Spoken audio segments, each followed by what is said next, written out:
নমস্কার, সবাই কেমন আছেন?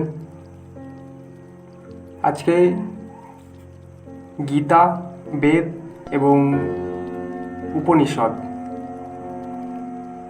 এইগুলো কি, এগুলোর মানে কি, এই ব্যাপারে আজকে একটু কথা বলি।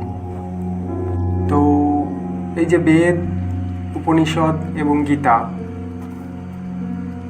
এই তিনটে হচ্ছে আমাদের হিন্দু ধর্মের জ্ঞান গ্রন্থ।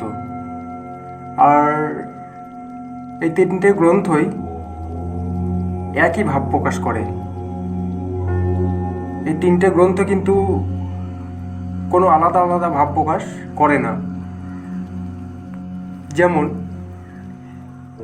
বেদ অর্থে অখণ্ড জ্ঞান